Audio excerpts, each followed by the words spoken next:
buenas tardes. Bienvenidos al Colegio Oficial de la Psicología de Madrid. Y hoy tenemos una sesión doble donde Jesús de la Fuente nos va a dar una conferencia sobre pues el tema de regulación emocional sobre pues la pandemia e investigación que están haciendo. Y luego tendremos una asamblea de la sección. Bueno, Jesús casi no hay que presentarle, pero evidentemente, lógicamente, le tenemos que presentar porque es ampliamente conocido dentro del campo de la psicología educativa. Es catedrático de Psicología Evolutiva y de la Educación, es director del Máster de Psicología General Sanitaria de la Universidad de Navarra y vicedecano de Investigación. Aparte de otras muchas cosas, yo siempre me gusta recordarle en la Universidad de Almería como yo creo que fue el primero que hizo el Máster de Psicología de la Educación en España y que, pues él, defendiendo siempre la psicología educativa, pues intentó que ese máster realmente saliese para adelante y solamente fueran psicólogos los que entrasen en ese máster. Por circunstancias, pues se terminó, pero yo creo que es un referente para todos, Jesús, y te agradezco enormemente que estés aquí con nosotros y que realmente estamos deseosos pues ver la investigación que has hecho y realmente pues agradecidos de que, como te he dicho, estés con nosotros. Así que muchas gracias, Jesús. Gracias. Voy a empezar a compartir la pantalla para que se vea. Vamos a ver. Bueno, realmente el placer es mío. Y como sabéis que estoy encantado de estar con vosotros, os agradezco que me habéis permitido, dadas las circunstancias, pues compartir este análisis, ¿no?, entre colegas en formato online. Cuando Antonio me invitó, pues le dije que realmente lo que podría aportar o compartir es un análisis, una visión netamente psicoeducativa de aspectos comportamentales de la pandemia, ¿no? Y nosotros como psicólogos educativos, ¿qué podemos aportar? Por eso la he denominado Análisis de implicaciones comportamentales de la pandemia COVID-19. Esto realmente es una actividad de transferencia, que significa que, una gran cantidad de volumen de conocimiento que hemos ido generando en los últimos años lo hemos transferido o lo hemos aplicado a analizar lo que sería la problemática del COVID, ¿no?, conocida por todos. De hecho, este es un tema de una gran actualidad, como todos conocemos. Iba a empezar poniendo un resumen de un vídeo que el otro día salió en la televisión de Pamplona, pero a la vista de los nuevos vídeos que han salido de Madrid y de Barcelona, del último fin de semana, pensé que ya no tenía mucho sentido y creo que está en la mente de todos. Para que si alguien quiere profundizar o leer con mayor detenimiento sobre ese tema más allá de la conferencia, pues puedo remitiros a un monográfico que cuando salió el tema del COVID propusimos en Frontiers in Psychology y nos lo aceptaron, que era justamente un análisis psicoeducativo diferente de los muchísimos que había clínicos, médicos, epidemiológicos, etcétera, de nuestro perfil respecto a este problema. Y también es verdad que hay un artículo que está publicado para los que quieran luego ampliar, además esto queda grabado y estará a disposición de los que quieran profundizar, porque ahí vienen resumidos, viene verdad que está en inglés, pero creo que se entiende, algunos de los aspectos que vamos a comentar. Podríamos hablar mucho tiempo y hacer un seminario largo y tendido, pero me voy a centrar solamente en tres aspectos, en tres objetivos que creo que responden a una pregunta que a mí me preocupa mucho. ¿Qué puede aportar un psicólogo o una psicóloga educativa en el contexto del COVID en base a la visión propia de nuestra disciplina? Para dar respuesta a eso, de manera diferencial a otros perfiles, que los hay y que son fantásticos, como todos conocemos, complementarios, que digo yo, clínicos, de psicología social, de psicogerontología, de cuidados paliativos, etcétera, etcétera, pues me he planteado tres objetivos. En primer lugar, algo que me parece como una cuestión de prerequisito. Creo que es fundamental definir dos niveles de intervención en el contexto COVID. un nivel epidemiológico que podemos denominar médico-sanitario y otro más de tipo psicológico o comportamental. Así podremos de alguna manera dar respuesta a la pregunta que formulábamos antes, ¿no? ¿Qué aporta usted diferencialmente como psicólogo educativo respecto a otros psicólogos y, por ejemplo, a los profesionales médicos? El segundo objetivo, si nos ponemos de acuerdo respecto a lo primero, es analizar específicamente las aportaciones de dos modelos que hemos desarrollado de tipo psicoeducativo, que son el modelo de competencia, que lo hemos aplicado a este ámbito, y la teoría de auto versus regulación externa, ¿no? Del aprendizaje humano. Y en tercer y último lugar, pues deducir estrategias para la evaluación e intervención comportamental preventiva, que es nuestro ámbito, propiamente dicho, en un nivel de prevención primaria, secundaria y terciaria en diferentes contextos educativos, tanto formales, no formales como informales. Respecto al primer objetivo, ¿es pertinente, es posible una distinción? ¿Podemos definir dos niveles de intervención cuando observamos lo que ocurre? Bueno, ha ocurrido sobre todo y sigue ocurriendo en lo relativo a este problema, a esta crisis sanitaria COVID. Pues realmente mi respuesta sería que sí, y además esto nos ayuda a vislumbrar posibilidades.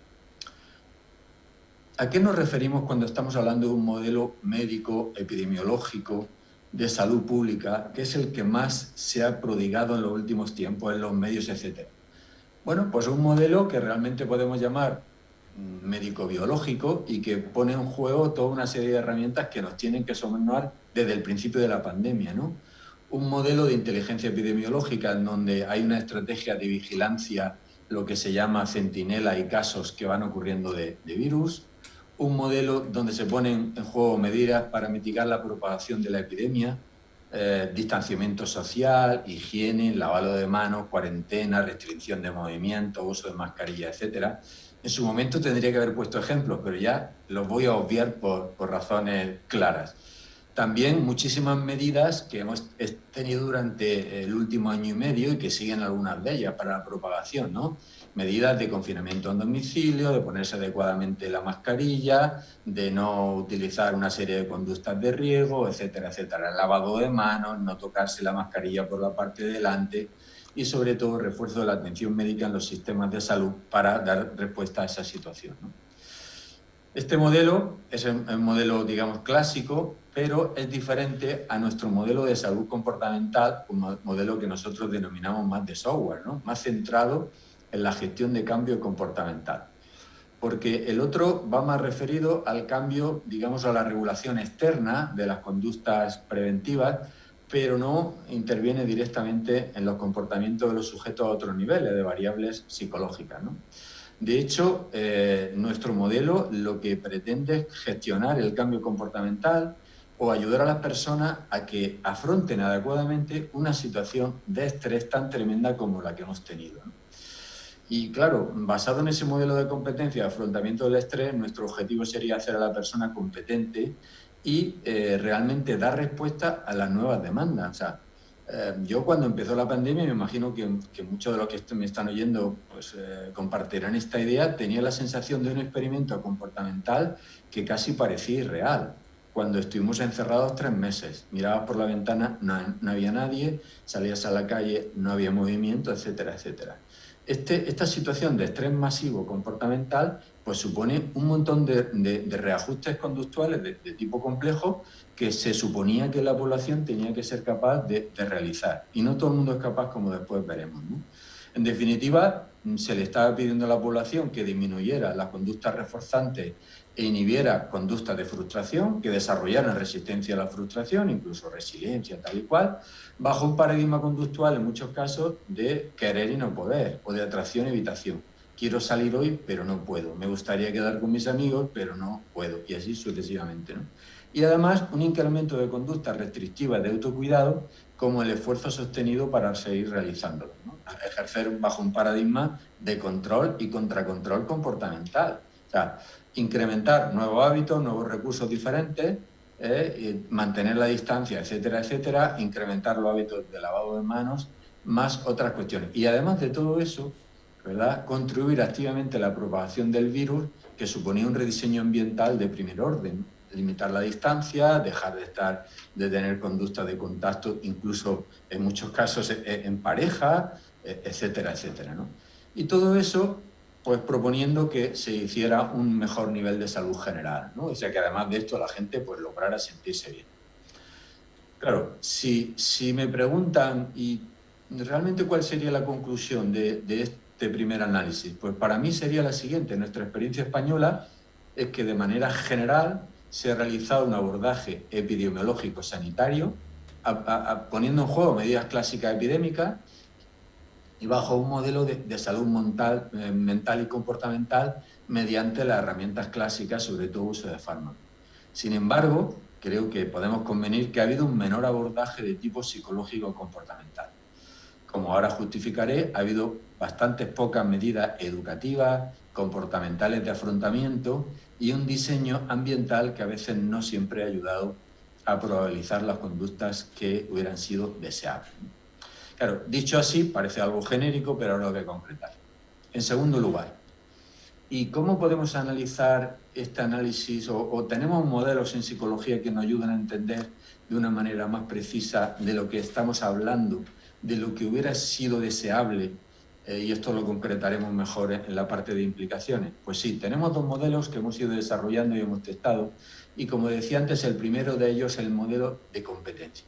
El modelo de competencia no es nuestro, es un modelo psicoeducativo de Gagné que se planteó ya en el año 2001, pero que tiene una versatilidad y un poder de intervención, de diseño de evaluación e intervención que deberíamos de reivindicarlo como psicólogos educativos, porque es adaptable a muchas situaciones y nosotros lo que hemos hecho ha sido adaptarlo a la situación de pandemia, ¿no?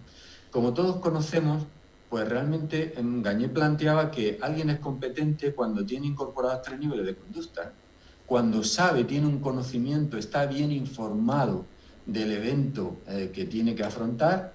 2, cuando puede o tiene un suficiente nivel de habilidades y metahabilidades para gestionar instrumentalmente comportarse. Y en tercer lugar, y casi lo más importante, cuando quiere, cuando tiene actitudes, valores y hábitos que probabilizan lo demás. Olvidar este modelo nos lleva a errores clásicos de informar y no tocar sus siguientes niveles comportamentales. Y claro, a veces nos sorprende cuando damos mucha información y la gente no cambia su comportamiento. Pero es que el modelo y la evidencia que tenemos en la investigación en muchos ámbitos de psicología educativa, preventiva de la salud, nos dice que solamente con dar conocimiento a la población no sería suficiente. En concreto, ¿de qué estamos hablando? Pues que entendemos que en el ámbito de la pandemia, para hacer a la gente competente, es muy importante que se enseñen y se instruyen, el nivel conceptual, ¿no? El que la gente tenga un conocimiento de hechos ajustado con datos objetivos. El conocimiento de hechos, de lo que está ocurriendo real, en vez de ocultarlo, hace que la gente se sensibilice. Eso no solamente resuelve la sensibilización, no necesariamente pone en marcha el comportamiento, pero sí activa los mecanismos motivacionales. En segundo lugar, es muy importante que las personas tengan modelos científicos explicativos y teoría ajustada de lo que está ocurriendo, qué es el virus, cómo ha surgido, su impacto, etcétera, etcétera. De tal manera que podamos sustituir esos modelos teóricos científicos por otros que todos conocemos y que además probabilizan el siguiente nivel, que son las creencias erróneas. Parece mentira que en el siglo XXI, con el nivel formativo que tenemos, que haya gente, incluso del ámbito médico, que siga manteniendo algunas creencias y teorías de la conspiración que, desde el punto de vista académico y científico, solamente revelan la inconsistencia del conocimiento que tienen esas personas. Pero si solamente fuera con esto nos quedaríamos cortos, porque necesitamos un segundo nivel. Es verdad que se ha dado información a través de los medios de una manera a veces inconsistente, incoherente, etc. Pero hay un nivel que sistemáticamente no se ha trabajado en profundidad. El poder, las habilidades para hacer frente a la pandemia tienen 2 grandes niveles. Las habilidades propiamente dichas instrumentales. Estas sí se han trabajado. Ponerse la mascarilla, lavarse las manos, de la desinfección permanente.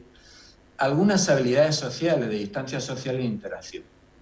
Claro, no hemos tomado en consideración las metahabilidades o las habilidades de regulación comportamental que están debajo o detrás, por así decirlo, a la base de toda la gestión del cambio comportamental que anteriormente comenté que le estamos pidiendo a la gente. Porque claro, la idea es que usted tiene que aprender a vivir de otra manera. Sí, sí, es muy bonito, pero ahora hay que hacerlo, ¿no? Y es que usted tiene que resistir la frustración que le genera y encima no incurrir en conductas de adicciones de todo tipo, ¿no? De internet, tal cual, ¿no? Claro, esto supone, pues, tener desarrolladas metahabilidades de tipo metacognitivo, estrategias de control cognitivo, estrategias de afrontamiento, de gestión de la ansiedad y control emocional, estrategias metamotivacionales para no incurrir en lo que se llama la fatiga autorregulatoria, que esto al cabo del tiempo pues empieza a aparecer, y sobre todo pues estrategias para la gestión del estrés propiamente dicho y aspectos comportamentales. Y la pandemia lo que venía a decirnos es que este nivel de hábitos, que es nuestro foco de atención, pues ha saltado por los aires. Y muchas personas han terminado pidiendo ayuda con episodios de ansiedad, etcétera, etcétera, obviamente porque no estaban preparadas, no tenían incorporado este tipo de factores. Y en tercer lugar, el querer, la parte motivacional, la más difícil de trabajar con el ser humano, ¿no? Bueno, realmente la parte de actitudes, la parte de haber aprovechado la pandemia como una situación de reto para poner en marcha pues, valores, virtudes, fortalezas y de hábitos, pues quizá se ha dejado, cada uno lo ha gestionado como buenamente ha podido, ¿no? Y sabemos, por ejemplo, y además lo dicen colegas nuestros en los modelos de fortalezas personales, que es que cuando hablamos de actitudes, valores y hábitos, estamos hablando de fortalezas que en la pandemia se han puesto de manifiesto, ¿no? Fortalezas cognitivas, sobre todo fortalezas emocionales, interpersonales, cívicas, de autorregulación o protección con los excesos y fortalezas personales.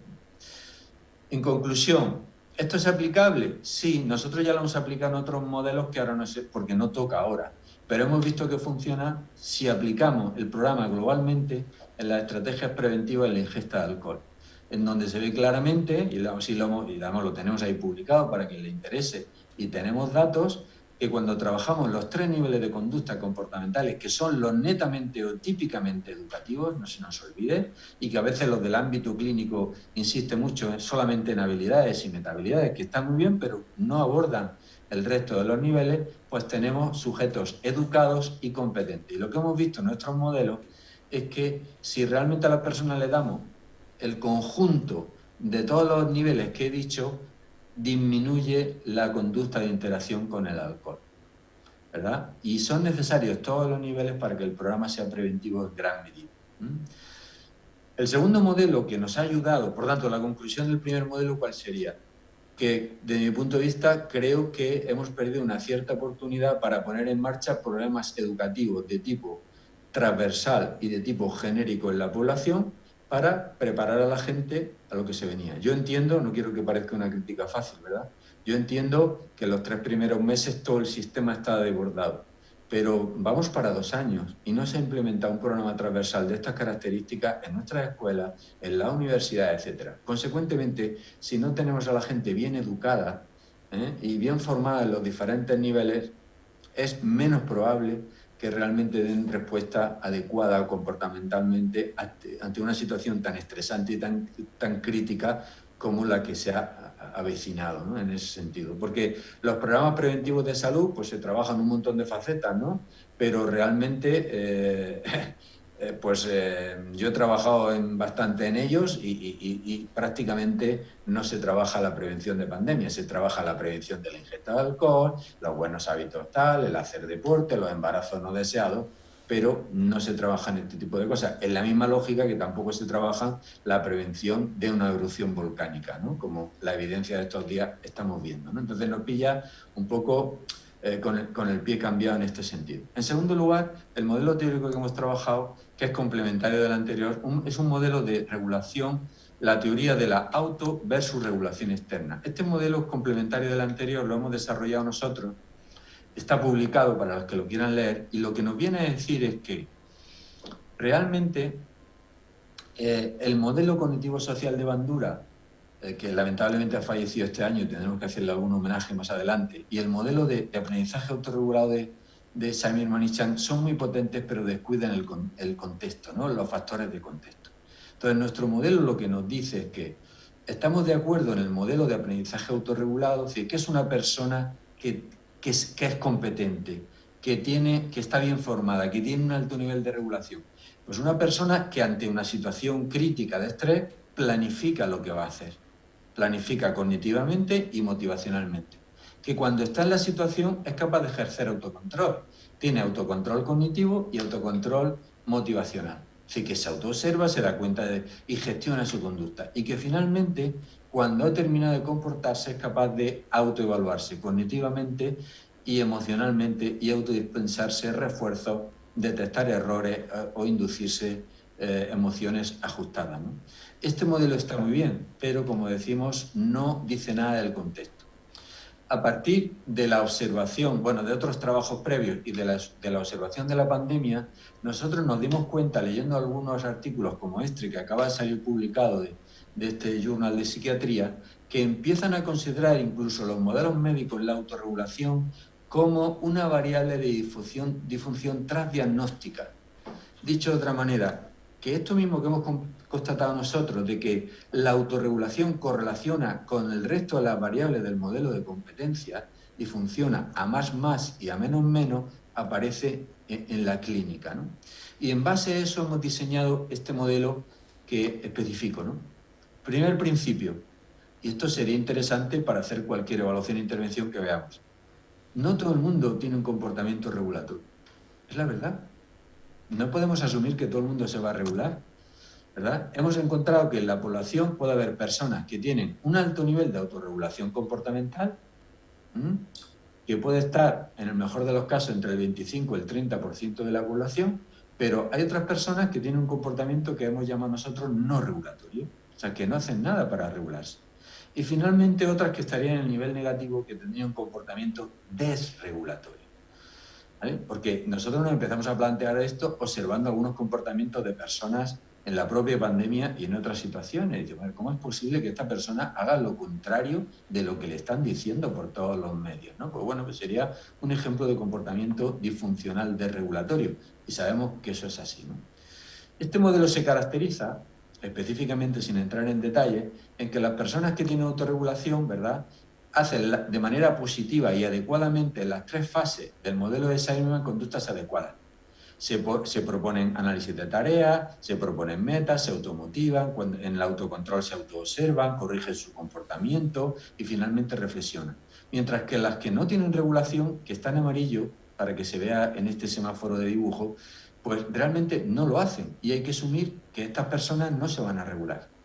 Pero entraríamos en un tercer tipo, que serían las más disfuncionales y patológicas, que esto explicaría lo que ha ocurrido en la pandemia, que ante una situación de estrés masivo empiezan a emitir comportamientos desregulatorios. En el antes hacen análisis erróneos, se ponen metas erróneas, incluso se desmotivan. En el durante, pues se utilizan estrategias de autoevitación, autoimpedimento, procrastinación, y en el después hacen evaluaciones erróneas y empiezan a tener conductas negativas emocionales. Aquí estarían muchas de las adicciones que han aparecido, aquí estarían muchos de los comportamientos de exceso y déficit comportamentales que se han disparado durante la pandemia. Porque estas personas a priori tenían unas características, por así decirlo, de riesgo que probabilizaban que en eso ocurriera. Y esto era predecible. Esto, si lo trasladamos al ámbito de la competencia, diremos que ¿qué pasa con las personas que son alta nivel de competencia personal, que tienen un alto nivel de regulación, ¿verdad? Porque correlaciones en todos los niveles, tienen un conocimiento preciso e informado del fenómeno, tienen buenos principios personales, tienen habilidades, tienen un alto nivel de autorregulación, que, insisto, correlaciona por arriba y por abajo por el resto de conductas, de que cuando hablamos de la macrocompetencia autorregulación, estamos hablando de la variable específica, pero asociada al resto de los niveles de la competencia. Y tienen un alto nivel de regulación de actitudes, valores y un alto nivel de corresponsabilidad, compromiso social y digamos, compromiso para limitar su conducta. No viven, se autoimponen las restricciones y lo viven de buen grado y viven que están haciendo lo correcto. Si toda la población estuviera educada y formada y estuviera bajo este perfil, no hubiéramos tenido casi ningún problema. Pero la realidad es que habría más en los otros niveles que en este. ¿Cuál sería el nivel medio o comportamiento regulador? Pues personas que para empezar tienen un conocimiento inconsistente y limitado del fenómeno COVID, que tienen principios inconsistentes. Pues unas veces aplican las normas y lo ven claro y otras no. Habilidades medias de resolución de conflictos. Unas veces manejan emociones positivamente, otras veces menos, etc. Y tienen un nivel medio de autorregulación o no lo ponen mucho en práctica. Y tienen dificultades para la inhibición inconsistente de conductas inadaptativas, ¿no? De excesos o déficits comportamentales. Y en definitiva también tiene un nivel medio de tal. Y aquí empieza a aparecer una variable muy importante que hemos estudiado, que es la reactancia psicológica. Y en el caso del nivel disfuncional, pues estaría todo exacerbado al máximo nivel. Conocimiento distorsionado, principio, ¿verdad? El típico, es que yo tengo derecho a salir, es que yo tengo derecho a pasármelo bien. Oiga, pero usted no ha entendido la que está cayendo, usted no ha entendido que hay gente que está muriendo, se está dejando la vida por cuidar a otros, etcétera, etcétera, pero siguen manteniendo el discurso, me están engañando, yo tengo derecho y tal, ¿no? A esto se suma poca habilidad de resolución de problemas y un bajo nivel de regulación emocional, y aquí entraría la desregulación patológica, ¿no? Conductas de exceso de déficits comportamentales, de daño a la comunidad, mala regulación de hábitos y poco nivel de sensibilidad al compromiso social. Y ese cóctel hace, y lo hemos comprobado empíricamente, que la reactancia psicológica se dispare. Son personas que cuando les intentas explicar unas normas, automáticamente lo viven como una, ¿verdad?, una privación de libertad, y entonces quieren restaurar digamos, su libertad en el modelo que todos hemos estudiado en la carrera de reactancia psicológica de Brain. Pero es que pasa igual, exactamente igual con el contexto, ¿verdad? Los contextos, que de esto no dijo nada el modelo de Semelman, pero nosotros lo hemos ampliado. Los contextos en la misma lógica pueden ser reguladores, no reguladores o desreguladores. Y nosotros hemos profundizado aquí para cambiar el foco de atención en las conductas patológicas de las personas. Ya está bien de focalizar solo y tener modelos explicativos que no analicen la interactividad persona con el contexto. Y en la misma lógica, si se ha entendido el esquema anterior, que es sencillo, pues nos encontramos con que hay modelos externamente reguladores que promueven la regulación y son proactivos, modelos que no hacen nada, no dan ningún tipo de ayuda ni en una dirección ni en otra, en cuyo caso dejan la responsabilidad a la persona, o modelos que son negativos o disreguladores. A nosotros nos gusta mucho el esquema o una metáfora que utilizaba Pinterich para hablar de la conducción y de la carretera, porque aquí se entiende perfectamente. Imaginemos que la carretera, que es el nivel amarillo, no tiene ninguna señal. Pues cuando la carretera no tiene ninguna señal, el esfuerzo regulatorio que tiene que hacer la persona es tremendo, porque no tiene ninguna ayuda externa. Cuando la carretera está bien diseñada y el entorno ayuda a regularse, es mucho más fácil. Y no digamos cuando empiezan a aparecer estímulos en el contexto, en la carretera, las señales están equivocadas, la carretera está mal peraltada y no te informan de eso, y permanentemente te vas encontrando con señales contradictorias o situaciones que, etcétera. Aquí, tanto en el nivel amarillo como en el nivel rojo, el esfuerzo regulatorio que tiene que hacer la persona para regularse cada vez es proporcionalmente mayor. Entonces, no hablemos de que las personas, solo ellas, se regulan o no. Se regulan, todos nos regulamos en mayor o menor medida en interacción con el contexto. Hasta tal punto que a mí me gusta decir siempre que ninguna persona somos inmunes comportamentalmente a los efectos del contexto. Una persona con mucho nivel de autorregulación, expuesta de manera continua y contingente a contextos desreguladores, probablemente terminará desregulándose. Que eso es lo que estamos diciendo aquí. Entonces, el contexto, ¿cuándo es regulador? Pues cuando hay un buen diseño de antecedentes comportamentales, las normas están claras, se presentan modelos adecuados, se crean expectativas de lo que es correcto, se genera deseabilidad social. En segundo lugar, cuando la gente está bien formada en competencias. Puede parecer una tontería, pero estar expuesto a personas competentes se convierte en una variable observable, aprendizaje vicario, ¿verdad?, en un modelo antecedente de la conducta de los demás. Por eso, esto funciona a más y a menos. Esto lo podemos ver, y es fácilmente salir a la calle. Cuando una persona llegaba a un sitio y todo el mundo tenía puesta la mascarilla, existía probabilidad de que se la pusiera. Cuando uno entraba en un sitio donde unos la tenían, otros no, o la mayoría estaban tal y cual, pues ahí Pues unas veces se la ponía y otras no. Y cuando iba con colegas que no la llevaba puesta nadie, lo que probabilizaba es que aquello obviamente se la quitara, ¿no? A nivel de consecuente, exactamente igual. Consecuencias, contingencias con una alta probabilidad, que con diseño intermitente, etcétera, etcétera, donde haya refuerzo social indirecto en dosis adecuadas. Esto sería un contexto que no es fácil de diseñar, pero al menos teóricamente y empíricamente es consistente con lo que hemos encontrado. ¿Qué sería un contexto arregulador o no regulador? Bueno, el que tiene un nivel cero. Las normas no son claras, no informan de las consecuencias, no se crean expectativas adecuadas. En un sitio te dan una información, en otro te dan otra, en una comunidad unas normas, en otro tal, de horas, de espacio, de tal. En unos sitios sale en la televisión modelos diciendo una cosa, luego encima sacamos en la televisión a modelos relevantes sociales diciendo la contraria. Bueno, pues realmente eso cuanto mínimo es arregulador, sino desregulador. También las personas no tienen una formación adecuada en las competencias. Y finalmente, el coste de respuesta y el refuerzo tiene una probabilidad muy incierta, ¿no? Sí, con lo cual, queda al albur de los sujetos el autorrefuerzo, ¿verdad? Se le dice a la persona, usted lo tiene que hacer porque es lo correcto, porque está bien, etcétera, etcétera, pero desde fuera no le vamos a aplicar ningún tipo de contingencia.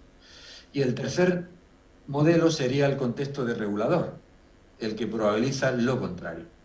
La exposición a modelos desregulatorios, más unas competencias totalmente contrarias. Aquí, luego podemos hablar brevemente de esto, pero aquí se han mezclado fenómenos, el fenómeno COVID y el fenómeno botellón, que ahora se han superpuesto con efectos devastadores. Pues aquí, probablemente si en nuestro país se hubiera cumplido la ley desde hace muchos años y la norma de que hay un control ambiental y que las conductas de ingesta de alcohol se asocian a lugares y no hubiéramos mirado para otro lado durante tantos años, ahora sería más fácil de controlar.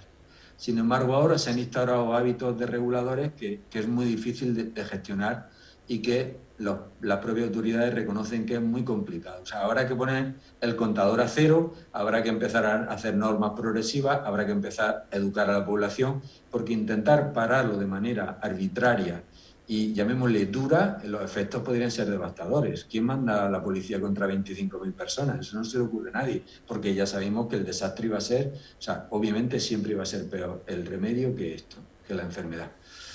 Y luego, cuando el diseño de consecuencias conductuales es de regulador, las consecuencias que han tenido eran inciertas, muy baratas, ha salido en general para las personas, todas las personas evaluamos coste-beneficio. Y cuando tú sabes que te saltan la norma y realmente las consecuencias son demoradas, inciertas y poco probables, pues a partir de ahí la norma no tiene capacidad regulatoria.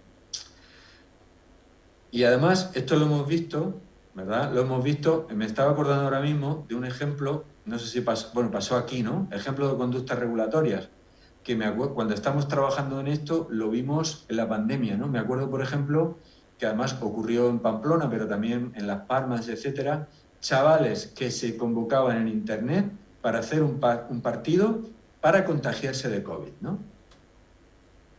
Y bueno, la policía lo vio en las redes sociales y llegó allí, intentó como pudo, bueno, bloquear el proceso, ¿no? Esto es un ejemplo de un contexto totalmente desregulador, ¿no? Las redes sociales, chavales de la edad, un reto que transgrede la norma y que parece mentira, pero es un ejemplo de cómo la capacidad de convocatoria es tremenda, ¿no? En ese sentido. Nosotros esto lo hemos visto también empíricamente, sin meterme en los detalles, porque esto no es una reunión de investigación, en el tema de salud. O sea, lo que hemos comprobado, ¿qué es? Empíricamente. Pues que si estos son los tres tipos de contextos, ¿verdad? Estos son las conductas de regulación. Conducta de regulación, de no regulación y de regulación. Y estos son los contextos. Contexto regulador, contexto no regulador y desregulador. Hemos encontrado efectos muy bonitos. Que cada tipo de contexto probabiliza, como se puede ver aquí, directamente y positivamente la conducta. 2. Que se predicen inversamente. Es decir, el comportamiento de autorregulación, ¿verdad?, predice negativamente la no regulación, pero la no regulación predice positivamente la desregulación. Con lo cual nos lleva a pensar que es una conducta que evoluciona, que una persona inicialmente hace esfuerzo regulatorio hasta que deja de regularse y eso probabiliza que termine desregulándose. Pero es que en el contexto pasa exactamente igual. Dicho de otra manera, exponer a las personas a contextos no reguladores sin normas no nos sale gratis, porque probabiliza, y es la relación más clara, de que el contexto se termine desregulando, como está ocurriendo, por ejemplo, ahora mismo en el botellón, ¿vale? ¿Y qué es lo que hemos visto? Pues que ambos conjuntamente, el nivel de regulación personal conjuntamente con un contexto desregulador, probabiliza la reactancia psicológica que lleva a las personas a no tener conductas de autorregulación y finalmente a no tener conductas de salud. Por tanto, nosotros queríamos convencernos de que el modelo tenía un soporte, ¿verdad?, para no estar vendiendo humo, y brevemente lo comparo. Y en tercer lugar, para nosotros lo más bonito fue intentar cruzar unos niveles con otros, porque claro, nos planteamos y dijimos, es que realmente se pueden dar todas las combinaciones, ¿verdad? Obviamente, ¿no? Una persona con bajo nivel de regulación que esté expuesta a un contexto no regulador, y así sucesivamente, ¿no? Lo he puesto ahí gráficamente para que se vea. E hicimos un heurístico que predijera el control epidemiológico en las conductas de autorregulación de salud. Y cogimos los sujetos bajo, medio, alto en regulación y bajo, medio, alto en regulación del contexto, ¿vale? Y hicimos las combinaciones. Si esta persona tiene el nivel más bajo de regulación y está expuesta a un contexto con no regulación, 1 más 1, 2. La media es un nivel de regulación 1. ¿Esto qué es? El mayor nivel de regulación. ¿Y esto qué probabiliza? Bajo control comportamental, bajo control epidemiológico y peores conductas de salud. Y en el otro extremo estaría lo contrario, ¿verdad? Lo deseable, lo que todo el mundo quisiera, claro. Todo el mundo quisiera tener personas con alto nivel de regulación y también del contexto. Sin embargo, la realidad es que la mayor parte de las personas estarían entre todas estas interacciones y no tanto en los extremos, ¿no? Y esto lo hemos visto también en el modelo del estrés académico, que ahora, digamos, no me voy a parar, pero lo pongo ahí para que se vea que realmente funciona. Hemos visto que, por ejemplo, hay variables, podemos establecer variables que nos sirven como modelos para aplicarlo aquí al COVID, ¿verdad? O sea, hay personas que de partida tienen variables protectoras, ¿verdad?, de personalidad. La escrupulosidad, la autorregulación. ¿Eso qué predice? Un montón de variables que tienen un efecto que se llama de buffering, amortiguador del estrés. Porque estas personas tienen más confianza, más autorregulación, tienen coping centrado en los problemas, tienen mayor compromiso, tienen resiliencia. Mientras que las que tienen características personales de neuroticismo, que además predice la no positividad o la negatividad, tienen todas las papeletas para no tener este colchón, y esas son las que probablemente tengan el perfil de desregulatorio que estábamos diciendo antes. Personas que no tienen regulación, que su coping va dirigido a los problemas, que tienen conducta de burnout, de agotamiento, emociones negativas, no son resilientes. Y esto lo hemos visto en interacción también con el contexto aplicado, ¿verdad?, a tal. Es decir, nos hemos dado cuenta de que efectivamente la manera para entender lo que está ocurriendo es interactiva. De tal manera que si hemos analizado se ve una regularidad del comportamiento, ¿verdad? Sí, las personas con mayores, digamos, emociones positivas, como se puede ver aquí, en diferentes situaciones, son las del promedio, la combinación 5, que son altos en autorregulación y altos en contextos reguladores. Y obsérvese que las que están bajo en autorregulación, que no son competentes, expuestos a los contextos más desreguladores, son los que tienen más conductas negativas de todo tipo, ¿vale? Pero además tienen más comportamientos de irascibilidad, de pensamientos negativos, de agitación, y además de una manera recurrente, con muchas variables. Por eso creemos que estamos en el buen camino, ¿no? E incluso lo hemos visto con estudiantes, incluso a nivel de reactancia. Obsérvese que esto que estudiamos todos, que la reactancia es una variable comportamental personal, sí es personal, pero en interacción con el entorno. Porque aquí vemos que aquí se junta el bajo nivel de autorregulación con el entorno más desregulador. Y entonces, en ese caso, las personas son más reactantes, mientras que en el otro serían más bajos. A partir de aquí, en los 10 minutos que nos quedan, para no saltarme del tiempo, ¿cuáles son las implicaciones? ¿Qué podríamos sacar de aquí, de estos dos modelos? Yo creo que podemos sacar una implicación interesante, ¿no? En el contexto familiar, lo tendríamos que haber hecho. Sinceramente creo que no es tarde todavía, pero hemos perdido, no sé cómo decirlo, creo sinceramente que hemos perdido la oportunidad de implementar en nuestros colegios y en la comunidad programas educativos estándares, porque ya sabremos cómo hacerlo, que ayude a las nuevas generaciones a afrontar situaciones estresantes, adversas de la vida. Porque es que eso es estar vivo.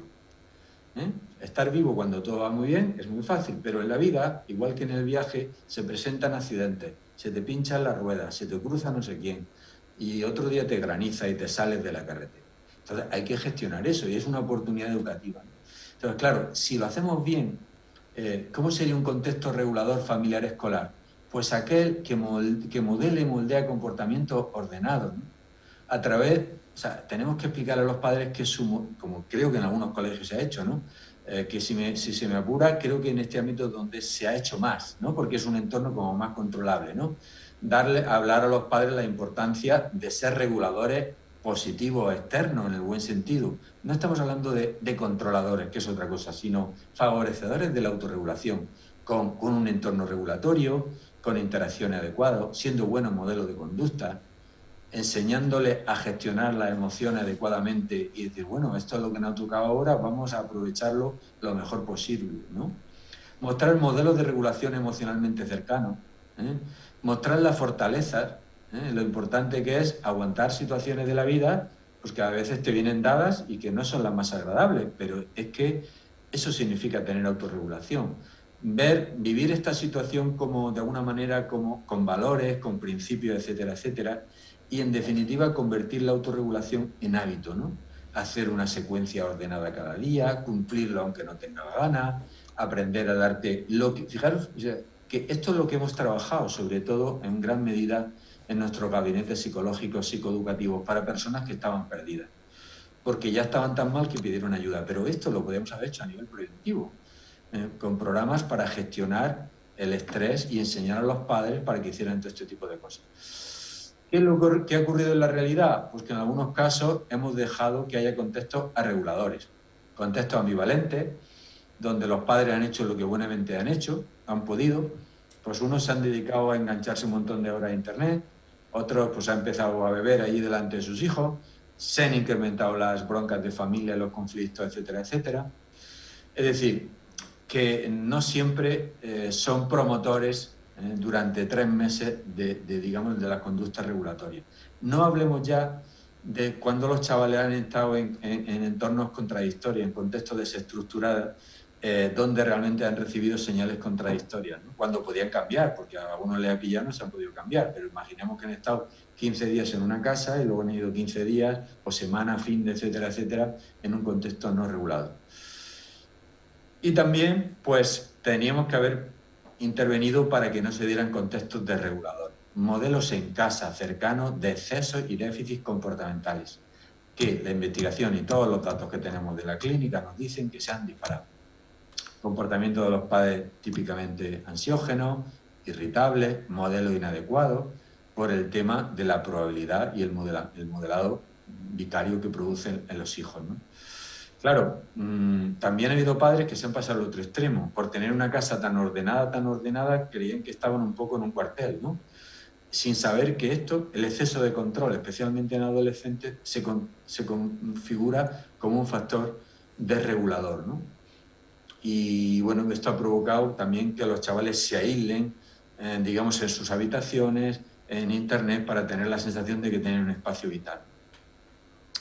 Y han tenido respuestas, digamos, de reactancia.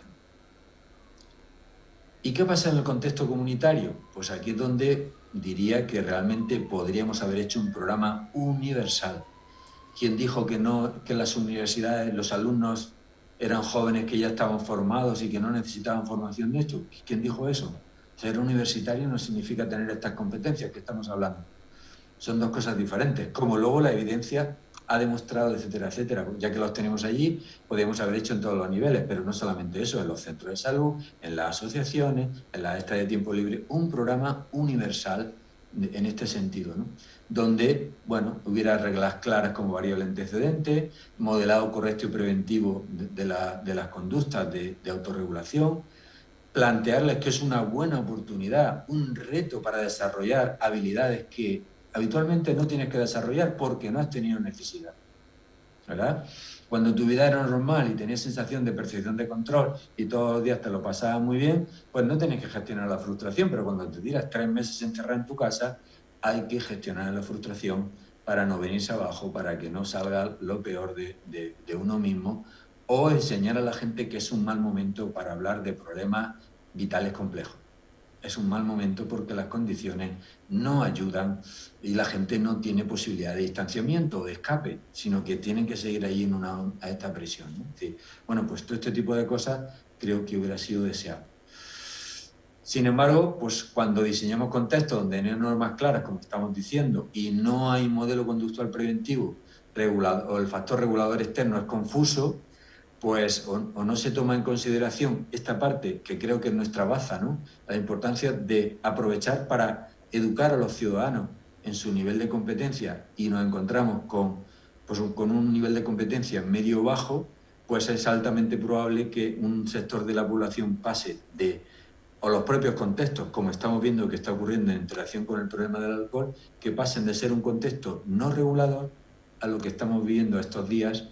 Y esto no es ninguna crítica política, espero que todo el mundo entienda, porque mi análisis psicológico, psicoeducativo, pues porque los propios modelos, como no ejerzamos control, son potencialmente desreguladores, ¿no? Porque claro, es que luego sale en la tele y los chavales lo ven y dicen, oye, eso se lo están pasando muy bien, yo soy aquí el tonto, el pringao que no salgo, yo voy a montar otro botellón en mi barrio, en mi ciudad, etcétera, etcétera, ¿no? Claro, cuando no hay una base, cuando no hay unos principios, cuando no hay una base educativa, solamente diseñar contingencias externas es muy complicado. O sea, la población, para que se regule, tiene que estar educada y hay que, o sea, tiene que tener principios, tiene que darse cuenta de lo que es ser cívico, tiene que tener eso incorporado. Porque llega un policía y te lo diga, entre comillas, y a cierta edad, ¿no? Más redactante, digamos, es poco probable que ese mecanismo de regulación externa, en todo caso, es controlador, pero no es educativo. Y este es un poco el problema. ¿Cuál es la conclusión? Pues hombre, creo sinceramente que existen diferentes niveles de intervención preventiva para el cambio comportamental, tanto de tipo personal como contextual, en los diferentes niveles que he comentado. Y esto, en mi modesta opinión, espero que nadie se moleste, porque ya sé que es muy fácil decir, hombre, es que a todo lo pasado es muy fácil hacer el análisis, pero este análisis ya lo estamos haciendo hace un año, observando lo que estaba ocurriendo, ¿vale? Esto pensamos que no se ha realizado de manera sistemática. Y creo que teníamos que haber aprovechado para implementar programas psicoeducativos, y los subrayos, psicoeducativos, de carácter preventivo. Porque esto, pues sí, se han hecho de aquella manera, poco consistente, se dieron pauta a los padres, se dieron normas, pero no, digamos, no hemos aprovechado la oportunidad que teníamos para implementar o hacer a la gente más competente, ¿no? Y realmente, claro, es que hemos pasado por una situación de prueba de fuego, ¿no? En toda la regla, ¿no? O sea, que era un mal momento para ser incompetente. A lo mejor otras situaciones medias, pues se nota menos en la población. Pero, ¿verdad? Esta es como la metáfora del viaje, ¿no? Pues claro, el barco va muy bien cuando no hay tormenta, pero cuando realmente se demuestra si el barco funciona bien es cuando viene una pedazo de tormenta y ves si aquello aguanta o no. Pues algo parecido nos ha ocurrido, ¿no? Que a veces hemos comprobado que el nivel de competencia educativo en salud es mejorable. Por tanto, mi criterio para terminar es que la reflexión que haría es que promover cambios comportamentales de salud sin tomar en consideración los principios, las leyes y modelos comportamentales que hasta donde yo sé son psicológicos, es, siguiendo la metáfora de Pinterest, similar a intentar redireccionar un coche en marcha sin aplicar los principios y modelos mecánicos de funcionamiento del mismo. Es decir, lo que hemos intentado hacer en muchos casos es cambiar el diseño de la carretera, pero el cambio externo, con control externo, no cambia el estilo de conducción del coche. Por eso seguimos teniendo todavía personas que no entienden lo que está pasando, que siguen planteándose erróneamente ideas que parecen mentiras en el siglo XXI, que sigan manteniendo, y sobre todo conductas incívicas que son propias de una sociedad pues madura, educada, y donde sus ciudadanos tengan altos estándares de competencia, ¿no? No es explicable que cuando la gente se está jugando el tipo y la vida, nuestros compañeros y nuestros profesionales de la salud, haya gente que todavía pues piense que tiene derecho a hacer lo que le dé la gana, ¿no? bueno, sin pensar en que realmente puede ocasionar riesgos y problemas a otros, ¿no? Y esto es lo que quería compartir y muchísimas gracias y quedo, bueno, pues a disposición de cualquier consideración, discrepancia que queréis comentar. Gracias, Antonio. Me ha ajustado el tiempo, me he pasado un minuto. Perfecto. Muchas gracias, Jesús, y la verdad que yo he tomado nota de muchas cosas que has dicho, porque yo me estaba imaginando no solamente el tema de la pandemia, sino un poco el día a día en un colegio, en una escuela, donde hay tantas cosas que se pueden mejorar a través de estos programas que me parece súper interesantes. Creo que hay alguna pregunta.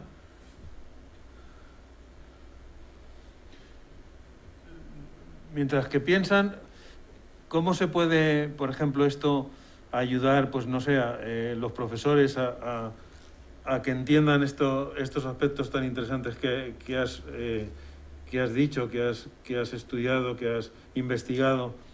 Por ejemplo, no sé, para el fracaso escolar, etcétera, porque es muy aplicable dentro del contexto educativo, ¿no? Totalmente, vamos a ver. Bueno, nosotros esto lo tenemos, hemos investigado, lo tenemos aplicado específicamente a los procesos de enseñanza-aprendizaje. Y hemos visto que es muy consistente. Lo que pasa es que no he hablado de eso porque no es el tema. No sé si me explico. Es decir, es un modelo holístico que permite ser aplicado. Yo haría dos cosas. Una, de manera sencillita, o más sencillita si cabe todavía de lo que hemos estado hablando aquí hoy, porque, hombre, estamos entre colegas que somos psicólogos, pues le explicaría el modelo. Y a partir de ahí le daría pautas, convendría con ellos pautas a nivel contextual y a nivel de mejora de los alumnos, primero para hacerlos digamos, competentes en todos los niveles, en un programa de mejora de las competencias, y luego dos, para diseñar antecedentes y consecuentes que le ayuden o probabilicen a que esas competencias que son prerequisitos se actualicen y se consoliden. No sé si contesto o sigue siendo general, porque ya estaríamos a decir qué tipo de normas, qué tipo de reforzadores podemos poner en clase, cómo diseñar, cómo dar refuerzos sociales a los que realmente cumplen las normas, cómo trabajar el tema de civismo y trabajar las fortalezas personales, ¿verdad? Etcétera, etcétera, ¿no? O sea, pero sí es aplicable.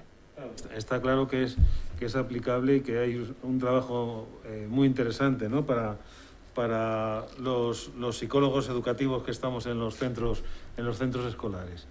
No sé si hay alguna pregunta.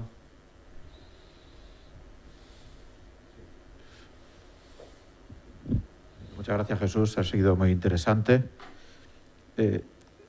Como hemos visto con el tema de la pandemia, que el tiempo de reacción de las administraciones ha sido demasiado largo, incluso en aspectos como la autoprotección, ¿no?, de los alumnos, del profesorado y demás.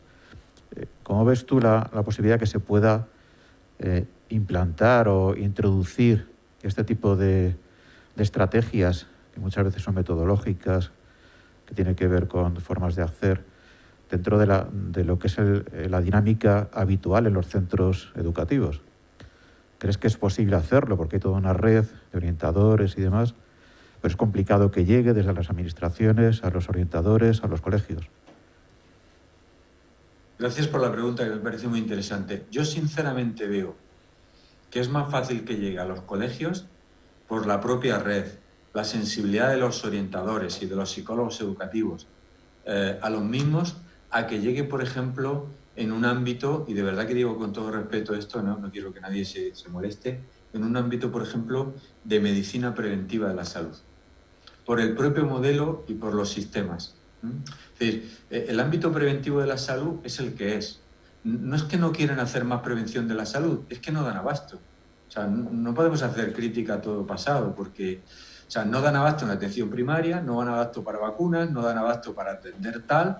Entonces, obviamente, no, y tampoco hay psicólogos que desarrollen estas pautas de intervención en los centros de salud, ¿no?, que lo seguimos todavía, ¿verdad?, reivindicando. Entonces, claro, pues se nos ha pasado 1 año y medio y solamente con dar...